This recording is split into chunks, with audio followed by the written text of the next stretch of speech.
Morning, September 11th. So everybody knows what day that is. September 11th, 2001. Where were you? We still had cows. And if you remember my barn tour, I showed you where we put the elevator in that farthest silo room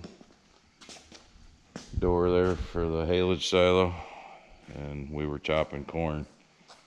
And I remember that the motor on the elevator started smoking, and I had my electrician come over. We didn't have another motor the right size, and rest in peace Lee. He passed away here year and a half ago at 85 or 86 years old. Great old guy. Worked right up until about 2 years before he passed away because he got sick. And I remember he was here. I remember having the radio on in the barn like we always do when we milked and did chores. And I heard it come on the radio about the first plane. And they were talking, was it an accident? Was it terror? All this. And I remember we went, I'm pretty sure me, him, and my dad went over to my house, flicked on the TV to see what was going on, and we actually got to see the second plane hit. And that was just weird, And then you look at what this country did. You look at what my state, New York State, did in New York City, how everyone came together. It was us against the world. And now you look at the bullshit going on in this country today. It's just, it's sickening in 19 years where we've gotten to. But I had a sweatshirt today too. I'm starting to get warm now. It's a little before noon, but it was like 51 degrees earlier this morning. So anyways, it's like I said, it's crazy when you look at where we are today. Unfortunately, we live in a country today where we're teaching our young people that if you come out of the womb black, you're automatically oppressed, and everyone owes you something because you had to have been related to a slave 300 years ago, 200 years ago. If you come out of the womb white, well, then you have white privilege and you're a racist because, well, you had to have been related to a slave owner 200, 300 years ago. It's just crazy. And then you look at, what happened September 11th, 2001. I mean, shouldn't it be us against the world as far as when bad shit happens? But no, instead we're just going to tear each other apart in this country because, and there is racism, you all know that, and there always will be, unfortunately. And like somebody told me the other day, and I agree 100% with them, they never considered themselves a racist, but with all the shit that's going on in this country, they sure are trying to turn us all into racists. But enough with that bullshit. So anyways, this is pretty much ready, other than changing that hose and doing the track gauges and pumping this track back up. I put the sump covers on the bottom of the auger, made sure I shut that clean out door. I just sprayed that chain down with some lithium grease spray. And how you doing? I think it was my neighbor, not barn talking neighbor. And yeah, it's dark under here, but I made sure I shut those two clean out doors where the auger troughs are. Seeing as I told you in my previous video that I may have once or twice or more forgot to close those and had a slight mess of crops coming out onto the ground. So I don't know, I guess I'll just close it up for now. I got most all of the dust and cobwebs and everything sprayed off. But what's funny is now that I'm closing the side shield, I see where a lot of it went. It came out and got stuck on the sides. So I may, when I back it back out again, blow that off. So like I said, almost done with this. Gonna put this hydraulic line here that was delivered a couple weeks ago on. It's one of those lines there, goes up underneath. Get the 2 new gauges on the tracks, pump that one track up. Sometime we gotta go down to Ira, to the muck property, to the old storage buildings, get the corn head and bean head. I don't think I have a lot of work to do on them, if any, other than greasing.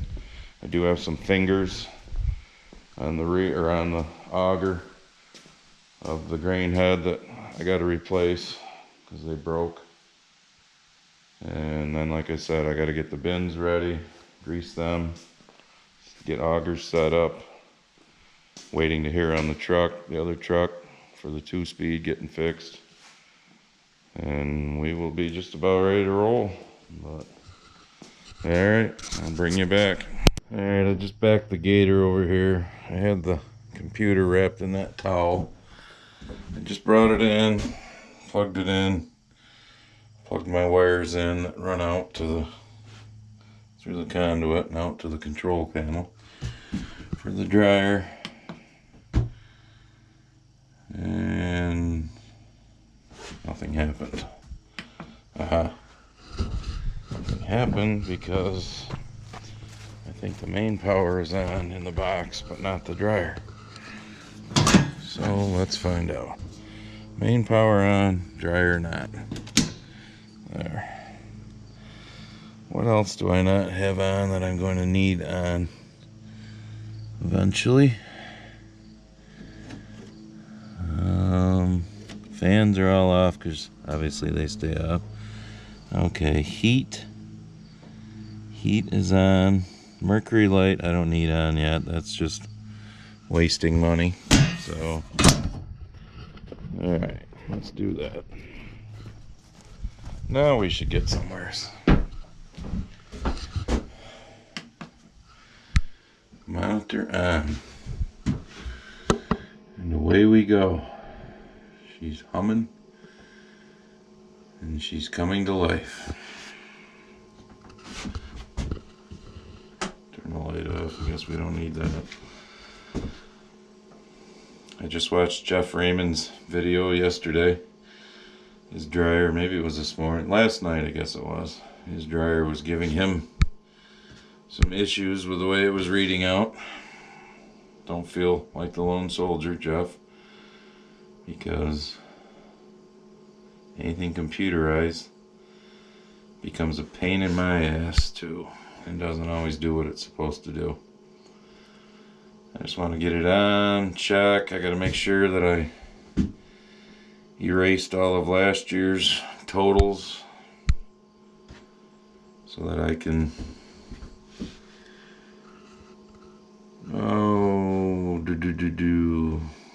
okay, just start. Obviously self-explanatory. Moisture profile, kind of self-explanatory. Moisture control. All right, your enables, this is what you turn on to load the dryer. I always leave it on silent. Fan, you'd have to enable it to make the fan work. Your burner, you got to enable it to make your burner work. Unload, so and so. Nothing we're going to worry about right now because obviously we haven't started and there's no no crop in it. This is the screen that I will see when I'm harvesting. It'll show me my current wet moisture, the temperature, my current dry moisture coming out. It'll give me my unload rate percentage up there. You can see that right now it's set. My target was 14.5% for the corn that we finished with last year, because that's the stuff that gets held over during the winter, so you want it a little drier. I don't know why my Fitbit says it's 216. For some reason the clock says it's 228, but whatever. Not gonna worry about it. But this gives you your bin number, so I can change that to the different bins that are labeled out there, whatnot. So tells you your burner. It'll give you, obviously it's off, it'll give you your temperature when it's on, but I will explain more of that stuff when we are actually drying. Alright, I just plugged in the heater. Oof, yes, she's blowing hot air. I had it turned up pretty good. I just turned it down, it shut off. Turn it up, and kick back on. So we'll leave it down to about there for now, since we aren't into harvest and it's not supposed to be super cold. But you want that to keep that from having issues. And that will eventually go to a sleep mode screen here shortly. Here's my book. I put that in here. The last two things on the back of the Gator are moisture testers. I gotta go grab those and bring them in here and set them up. Alright. I got this AgMac Plus from Agritronics tester. Let's see if our battery's any good. Yes, it is. What I like about this tester is it does test weight. Like you can see right there, 50.4 pounds. That's what was obviously the last corn I ran through there. I do a 3-test average. So obviously the average was 15.7. We always put it in the bin a little above because it steeps and drops some, plus when you put air on it. So yes, this tester is working. Battery's still good. I will shut that off. And then I have the Shore Model 920. Turn that on.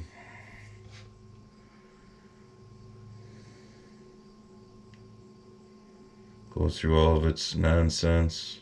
Apparently I bought this in 09. Then I have my scale. These are both plugged in here. Wall outlet right here. Alright, then they give you this 500 gram weight to test your scale, which for some reason is reading 1/10 of a gram. I don't know why, but let's put that on there. And that reads 499.3. Yep, so if it was reading 1/10, 499.2, so the scale is off 0.8 of a gram, I guess. I don't think we're going to lose too much sleep over 0.8 of a gram. So I just took it off and I'm putting it back on, trying it again. And it still reads 499.3. But we're not going to lose any sleep over that. So, because what we do is we take this plastic cup right here, we fill it with 250 grams of grain, so corn or beans, put it on there. I already shut the scale off because obviously it's not going to read 250 grams because it's empty. But we get 250 grams of either corn or beans, and then that's when we dump it into the tester here. You dump it into this top part of the tester. You know, you push whatever buttons, you get it set for whatever you want. This reads corn right now. Turn it off so I don't forget to turn it off. Put it in there. You push your test button. It'll tell you to dump it, which you just push this button here. And you can watch the little trap door open. Your grain drops down in, and then it starts going through its testing. So basically I use two kind of against each other.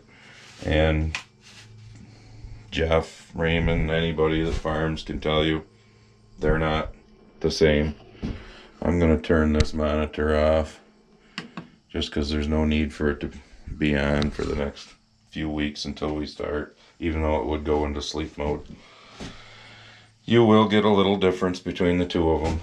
You just kind of average it out because it's not a huge difference. So, but I'll keep my weight back there for now to test it every now and then. I just keep everything down here. Like I said, I got buckets for going out and getting my wet samples, my dry samples out of the back of the dryer, because there's a spot to do that to get both. You can take the wet samples right out of the back of the truck too. Main reason for that is to calibrate that, the computer, once we do get going. But like I said, I'll try and show all that as we're actually doing it. But I wanted to get everything out here, get it ready. It's one less thing I got to do. And like I said, when I'm by myself, I try and do all the jobs that one person can do. So eventually I'm going to grease the dryer because I haven't done that yet. Let's see, now that I got the dryer turned on, yes, the lights are on that are inside there. So that's good.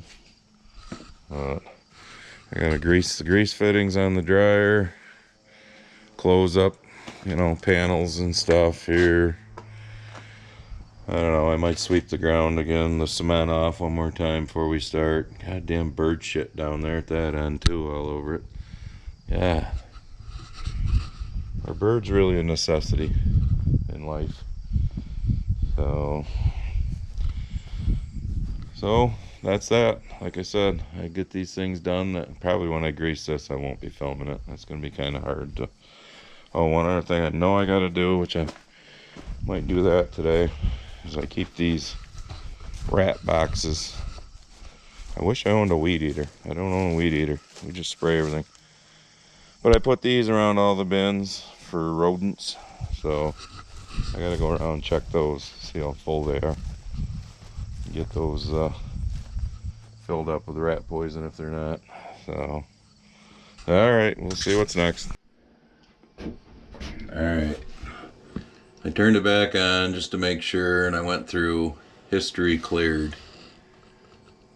It says I did it December 12th, 2019 at 11:31 in the morning. So, push OK, OK. Takes me back to that screen. Like I said, turning it off. No need to leave it on till we start. So history's cleared, so last year's gone. That tells you how miserable last year was. But alright, I'll probably just send this out by itself. It's starting to get lengthy, and when we start doing some of the other stuff around here, I'll film that too. But so give me a thumbs up. We need more thumbs up. Subscribe if you haven't. All those things at the end of the video that Barb put up with the neat little last screen there. And we will go from there.